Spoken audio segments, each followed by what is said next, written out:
Friends ఇక్కడ నేను evening పూజ చేసుకుంటానండి డైలీ. సో అగరబత్తి ధూప్ స్టిక్ వెలిగించాను. సో పూజ చేసుకుంటున్నప్పుడు ఈవినింగ్ డైలీ మా రియో కూడా వెయిట్ చేస్తామన్నమాట. ఎందుకు అంటే నేను డైలీ మార్నింగ్ ప్రసాదం పెడతాను. సో అది ఈవినింగ్ తీసుకుంటామంట దేవుడి దగ్గర నుంచి. సో డైలీ నేను చిప్స్ లాంటివి పెడతానండి దేవుడికి. సో వాటి కోసం మా రియో కూడా వెయిటింగ్ చూడండి. ఇవ్వంట డైలీ 2 అలా పెడతాను రియోకి.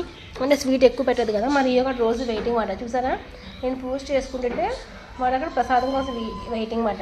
చూడండి ఎలా తింటుందో రియో.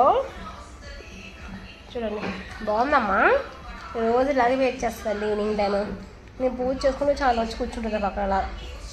చూడండి ఎంత క్యూట్ ఉందా మా రియో గారు. ప్లీజ్ మా రియోకి అయితే ఒక లైక్ చేయండి, షేర్ చేయండి, అలాగే సబ్స్క్రైబ్ చేసి సపోర్ట్ చేయండి మా రియో గారిని. Thank you for watching. See you in the next video. Take care. Bye bye. కీటమ్మా.